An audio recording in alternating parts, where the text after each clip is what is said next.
নমস্কাৰ স্বাগতম জনাইছো নেশ্যন এৰি নতুন অনুষ্ঠান অপৰাধনামা আজিৰ এই অপৰাধনামাত আমি আপোনালোকৰ মাজলৈ সবিস্তাৰে আগবঢ়াম অসমৰ প্ৰতিটো চুকে কোণে প্ৰকৃততে কেনে ধৰণৰ অপৰাধে স্থান পাব ধৰিছে আৰু ইয়াৰ আঁৰত আছে কোন আৰু এই সমগ্ৰ অপৰাধৰ লগত জড়িত ব্যক্তিসকলৰ নাম আমি সবিস্তাৰে জনাম কেনেকৈ কাৰ ছত্ৰছায়াত চলিছে এই অপৰাধ বিশেষকৈ ক'ব লাগিব উজনিত চলিছে কলা হীৰাৰ নামত ব্যাপক দুৰ্নীতি অকল উজনিতে নহয় ৰাজ্যৰ প্ৰান্তে প্ৰান্তে এতিয়া যেন অবৈধ সিন্ডিকেটে ব্যাপকভাৱে প্ৰভাৱ কৰিছে একাংশ দুষ্কৃতিকাৰী এতিয়া যেন কলা হীৰাৰ নামত চলাইছে ব্যাপক লুণ্ঠন ৰাজ আৰু এই লুণ্ঠন ৰাজৰ সবিশেষ বিষয়ে জানিলে আপোনাৰো চকু কপালত উঠিব কিয়নো ইতিমধ্যে আমাৰ হাতত এক তথ্য অনুসৰি পোহৰলৈ আহিছে ঐতিহাসিক যি পাটকাই পৰ্বত আছে এই ঐতিহাসিক পাটকাই পৰ্বতত ইতিমধ্যে চলিছে ধ্বংসযজ্ঞ নিশেষ হৈ যাব নেকি ঐতিহাসিক পাটকাই পৰ্বত আৰু বৰ্তমানে ঐতিহাসিক যি পাটকাই পৰ্বত আছে সেই সেউজীয়া পৰিৱেশ যেন বৰ্তমানে বিলুপ্ত প্ৰায় অৱস্থা হৈছে কিয়নো অবৈধ কয়লা খননে ঐতিহাসিক পাটকাই পৰ্বত ক্ৰমাৎ ধ্বংসগ্ৰাহলৈ যেন ঠেলি নিছে কেনেকৈ চলিছে কাৰ ছত্ৰছায়াত চলিছে এই অবৈধ কলা হীৰাৰ নামত ব্যাপক দুৰ্নীতি প্ৰথমে লক্ষ্য কৰক এইসমূহ দৃশ্যলৈ প্ৰথমে এটা দৃশ্য দেখাইছোঁ আপোনালোকক লক্ষ্য কৰক এই দৃশ্যলৈ যিটো দৃশ্য দেখিলে হয়তো আপুনি অনুমান কৰিব পাৰিব যে এই প্ৰকৃততে এয়া মুকলিভাৱে বৈধভাৱে তেওঁলোকে এনেধৰণে খনন কাৰ্য চলাইছে কলা হীৰাৰ নামত কয়লাৰ নামত কেনেদৰে চলাইছে এনেদৰে খনন কাৰ্য লক্ষ্য কৰক এই দৃশ্যটোতে এই দৃশ্য দেখিলে আপুনিও অনুমান কৰিব পাৰিব প্ৰকৃততে এয়া বৈধ নে অবৈধ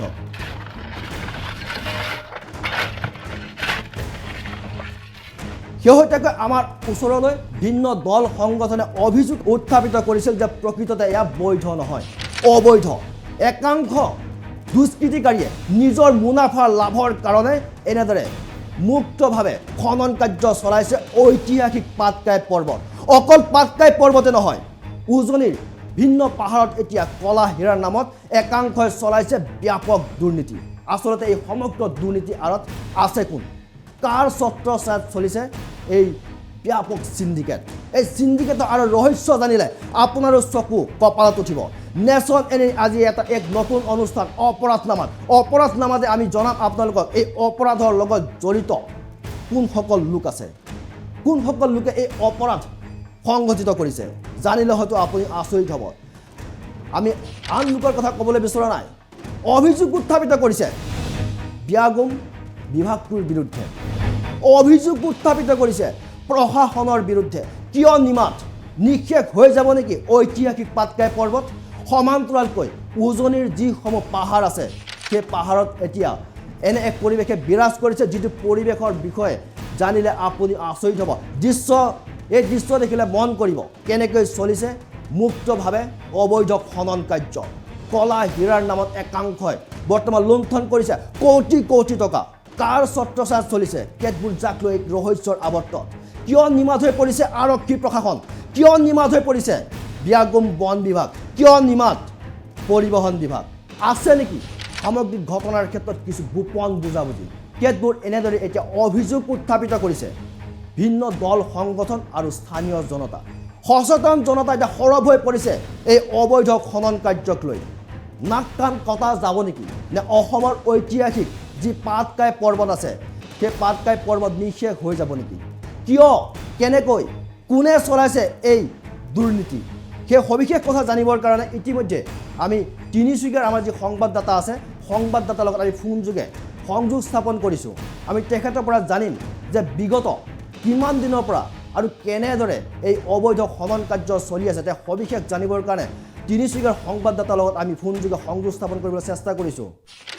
হয় নিশ্চয়কৈ ইতিমধ্যে আমি তিনিচুকীয়াৰ যি সংবাদদাতা আছে মনীষ দত্তৰ লগত ফোনযোগে আমি সংযোগ স্থাপন হৈছোঁ মনীষ দত্ত আমি আপোনাৰ পৰা জানিবলৈ চেষ্টা কৰিম উজনিত যি কলা হীৰাৰ নামত যি দুৰ্নীতি চলি আছে সেই দুৰ্নীতিৰ শেহতীয়া তথ্য কি আছে কি জনাব আমাক বা নেশ্যন এনে দৰ্শকসকলক কি জনাব প্ৰকৃততে হয় তিনিচুকীয়া জিলাত এতিয়াও অব্যাহত আছে মুক্ত খনন আৰু চোৰাংখোলাৰ ব্যৱসায় তিনিচুকীয়া জিলাত মাৰ্ঘেটা থানাৰ অন্তৰ্গত বৰগোলাই নামদাং মাকুমপানী ফৰেষ্ট লিডু আৰক্ষী থানাৰ অন্তৰ্গত ডিগমাইল লালমাটি মুলাং পাহাৰ ঝৰ্ণা বস্তিকে ধৰি লেখাপানী থানাৰ অন্তৰ্গত লালপাহাড়, ফায়াৰিং, পাহাৰপুৰ, জাগু থানাৰ অন্তৰ্গত মুকমাং বস্তিৰ অবৈধ আণ্ডাৰগ্ৰাউণ্ড মাইনিং এতিয়ালৈকে চলি আছে বৰ্তমানলৈকে। আৰু আৰাদাৰা নাগা চুবুকীৰ পৰা হয় 4 নম্বৰৰ পৰা অবৈধভাৱে ইন আউট কৰা সৰবৰাহ হৈ আছে। হয় কিন্তু নেশ্যনেলি ধাৰাবাহিক বাতৰি সম্প্ৰচাৰ হোৱাৰ পিছত অৰুণাচলত কিছু প্ৰভাৱ দেখা পোৱা গৈছে, য'ত 144 ধাৰা জাৰি কৰিছে অৰুণাচল জিলা প্ৰশাসনে। অৰুণাচলত টোটেল মানে 144 লগোৱাৰ পিছত কেইবাখনৰ ডাম্পাৰ, পগলেণ্ড, অবৈধ কয়লা জব্দ কৰাৰ লগতো কেইবাগৰাকী শ্ৰমিকক আটক কৰিছে অৰুণাচল জিলা প্ৰশাসনে।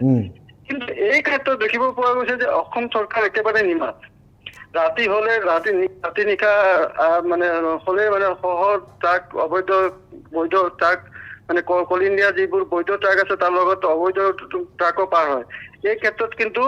অসম চৰকাৰৰ পৰিবহণ বিভাগ কিন্তু নিমাত। যোৱা সপ্তাহত আপুনি মাৰ্ঘেটাত এখন কয়লাভৰ্তি ট্ৰাক দুৰ্ঘটনাগ্ৰস্ত হৈছিলে, য'ত বাসগৃহৰ লগতে 3টা গাড়ীও ক্ষতিসাধন কৰিছিলে। কিন্তু আশ্চৰ্যৰ বিষয় যে এই ট্ৰাকটোত 55 টনতকৈ অধিক কয়লা আছিলে। কিন্তু এই বিষয়ত জিলা পৰিবহণ কিন্তু কোনো ধৰণৰ ব্যৱস্থা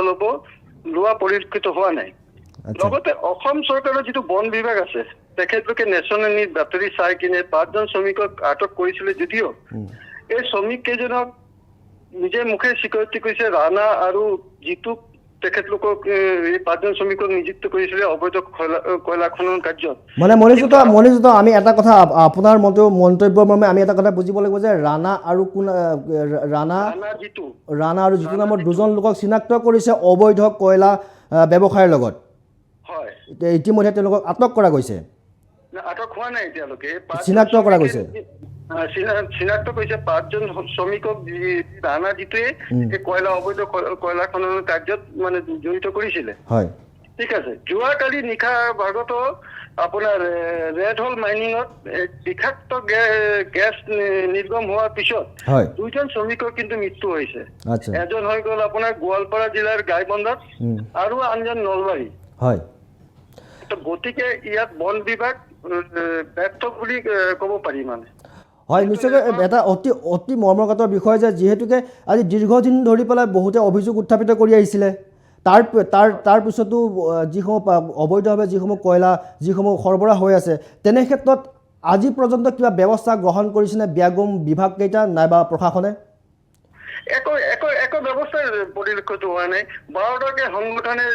তিনিচুকীয়া জিলা আয়ুক্তক এখন স্মাৰক পত্ৰ দিছিলে। তাত গোটেই তথ্য লিখা আছিলে, ক'ত ক'ত অবৈধ খনন হৈছে, ক'ত ক'ত পাটকাই পাহাৰৰ লগত কোন পাহাৰৰ অবৈধ খনন হৈ আছে। কিন্তু জিলা প্ৰশাসনে এতিয়ালৈকে কোনো পদক্ষেপ লোৱা পৰিলক্ষিত হোৱা নাই। আৰু বাৰম্বাৰ দল সংগঠনে দাবী কৰি আহিছে যে এন্টি বোলা বস্তুটো কি। আপুনি এটা কথা মন কৰিব, অৰুণাচলত যদি আপুনি কয়লা কিনিব যায় তেনেহলে তাত পাহাৰ কিনিব লাগিব। কিন্তু অসমত খালি অকল 70ৰ পৰা 1 লাখ টকাৰ এন্টি দি কিনে আপোনাৰ তিনিচুকীয়া জিলা হওক, যোৰহাট জিলা হওক, শিৱসাগৰ জিলা হওক, গুৱাহাটী বা অসমৰ বিভিন্ন বাহিৰত এই অবৈধ কয়লা পাৰ হয়। কিন্তু এই 70ৰ পৰা 1 লাখ টকা এন্টি বোলাটো বিভিন্ন সময়ত বিভিন্ন দল সংগঠনে, জাতীয় দল সংগঠনে প্ৰতিবাদ কৰাৰ লগতে অসম চৰকাৰে অনুৰোধ জনাইছে যে একচুৱেলি এই এন্টিটো যিটো ৰাজহুৱা, এইটো কি চৰকাৰে পায় নে নেপায়। কিন্তু আজিলৈকে এই বস্তুটো ক্লিয়াৰ হোৱা নাই। মানে এই এন্টি বস্তুটো কি এইটো এতিয়ালৈকে গম পোৱা হোৱা নাই। আৰু এই এন্টি কালেকশ্যন কোনে কৰে, নেশ্যনেলি ধাৰাবাহিক বাতৰিৰ পিছত এইটো আহি যাব যে এন্টি কোনে কালেকশ্যন কৰে। হয় মনিজুত, মই শেহতীয়াকৈ আপোনাৰ পৰা আন এটা প্ৰশ্ন সুধিবলৈ চেষ্টা কৰিম। যিহেতুকে আজি প্ৰতি কোনো ধৰণৰ ব্যৱস্থা গ্ৰহণ নকৰিলে প্ৰশাসন তথা ব্যাগুম বিভাগকেইটাই, এনে ক্ষেত্ৰত কিবা তথ্য লাভ কৰিছে নেকি, কিবা বুজাবুজি আছে নেকি, তেনে কিবা তথ্য লাভ কৰিছে নেকি বা তেনে অভিযোগ আছে নেকি? হয়, অভিযোগ মতে প্ৰত্যেকটা বিভাগে ইয়াৰ লগত জড়িত আছে। কাৰণ কি বিভিন্ন সময়ত বিভিন্ন দল সংগঠনে প্ৰতিবাদ কৰাৰ পিছতো যেতিয়ালৈকে এই বিভাগকেইটা কোনো ধৰণৰ কাৰ্য হাতত লোৱা নাই, এই ক্ষেত্ৰত আপুনি মানে নেশ্যনেলি কি গম পাব যে প্ৰতিটো বিভাগৰ লগত এইটো জড়িত আছে বুলি অভিযোগ আহিছেই। কাৰণ কি যেতিয়া পৰিবহণ বিভাগে ইমান ডাঙৰ মানে সৰু যদি কোনোবা এটা ট্ৰাক চলায়, সেইটোতো যদি পৰিবহণ বিভাগে অভাৰলোড বুলি ধৰে, কিন্তু ৰাতি যে ট্ৰাক পাৰ হয় তাততো পৰিবহণ বিভাগে মানে সাধাৰণ মনিজত মানে সাধাৰণ ব্যৱসায়ীৰ কাৰণে সাধাৰণ ব্যৱসায়ীক হাৰাশাস্তি কৰে আনহাতে যিসমূহ অবৈধ কয়লাৰ সৰবৰাহ কৰে তেখেতসকলক টকাৰ বিনিময়ত এৰি দিয়ে নে তেনেকুৱা কিবা অভিযোগ আছে তেনেকৈ অভিযোগ আছে আপুনি সেইটোৱে কৈছো যে যিবোৰ ব্যৱসায় কৰে খিলঞ্জীয়া যুৱকে বা খিলঞ্জীয়া মানুহে যিবোৰ ট্ৰাক বা অটো এইবোৰ লৈ মাল হেৰি কৰে তেখেতলোকৰ অলপ অভাৰলোড হ'লে জৰিমনা কাটে কিন্তু ৰাতি নিশাত কিন্তু পৰিবহণ বিভাগে ইমান 55 টন 60 টন মাল পাৰ হয় কিন্তু কয়লা পাৰ হয় কিন্তু তেতিয়া কিন্তু পৰিবহণ বিভাগে নিমাত থাকে আৰু এটা বন বিভাগে তেতিয়া শ্ৰমিক কেইজনক 5জনক আটক কৰিছিলে শ্ৰমিক কেইজনে নিজৰ মুখত স্বীকাৰোক্তি দিছিলে যে ৰাণা জিতু নামৰ যিজন ব্যক্তি আছে তেখেতলোকে এই 5জন শ্ৰমিকক নিযুক্ত কৰিছিলে কিন্তু বন বিভাগে এতিয়ালৈকে কিন্তু ৰাণা জিতুক কাৰায়ত্ব কৰিবলৈ পোৱা নাই হয় হয় মনীষ যাদৱ হয় ধন্যবাদ সবিস্তাৰে গোটেইখিনি কথা জনোৱাৰ বাবে আৰু পৰৱৰ্তী সময়ত আমি আপোনাৰ লগত পুনৰ সংযোগ স্থাপন হ'ম সবিশেষ তথ্যৰ বাবে ধন্যবাদ হয় ইতিমধ্যে আমি ফোনযোগে যি বাৰ্তালাপ কৰিলোঁ স্থানীয় সংবাদদাতা মনীষ দত্তলৈ ইতিমধ্যে স্পষ্টভাৱে এষাৰ কথাই কৈছে হয়তো ইয়াত গোপন বুজাবুজি থাকিব পাৰে আৰক্ষী প্ৰশাসন কিংবা ব্যাগম পৰিবহণ বিভাগ আৰু বন বিভাগৰ লগত কিন্তু তথাপিতো একাংশই অভিযোগ উত্থাপিত কৰি আহিছিলে বাৰে বাৰে কিন্তু আজি পৰ্যন্ত কোনো ধৰণৰ পদক্ষেপ লোৱা হোৱা নাই কোনো ধৰণৰ পদক্ষেপ লোৱা দেখিবলৈ পোৱা নাই আৰু ইতিমধ্যে শেহতীয়াকৈ দুজন লোকৰ নাম ইতিমধ্যে উল্লেখ কৰা গৈছে ৰাণা আৰু জিতু নামৰ ইতিমধ্যে যি ছয়জনকৈ শ্ৰমিকক গ্ৰেপ্তাৰ কৰা হৈছিল সেই ছয়জনকৈ শ্ৰমিকক গ্ৰেপ্তাৰ কৰাৰ পিছতে দুজন লোকৰ নাম পোহৰলৈ আহিছে ৰাণা আৰু জিতু নামৰ কিন্তু ৰাণা আৰু জিতু প্ৰকৃততে কোন হয় কিয় তেওঁলোকক আটক কৰিবলৈ সক্ষম হোৱা নাই প্ৰশাসনে ব্যাগম বন বিভাগটোৰ আঁৰত প্ৰকৃততে চলিছে কি পৰিবহণ বিভাগে কিয় নিমাত হৈ আছে কেতবোৰ এক ডাঙৰ ৰহস্য আৰু সবিশেষ এই সামগ্ৰিক ঘটনাৰ ক্ষেত্ৰত আমাৰ হাতত কিছু মন্তব্য আছে সেই মন্তব্য আগবঢ়াবলৈ বিচাৰিছোঁ আমি ঐতিহাসিক যিখন পাটকাই পৰ্বত যি পৰ্বতেদি আমি জানো তাৰ এই পৰ্বতখনৰ এটা ইতিহাস আছে আৰু সেই পৰ্বতেদিয়েই আমাৰ চাওলুং চুকাফাই অসমত ভৰি দিছিল তাৰ পাছতে এটা বৃহত্তৰ অসমীয়া জাতি গঠন প্ৰক্ৰিয়া তেওঁ আৰম্ভ কৰিছিল গতিকে এই পাহাৰখনৰ বৰ্তমান যিটো মুক্ত খনন হৈ আছে সেইটোক লৈ আমি সৰু টাইমছ অতিকৈ চিন্তিত হৈছোঁ আৰু যিসকলে এই মুক্ত খননৰ লগত জড়িত আছে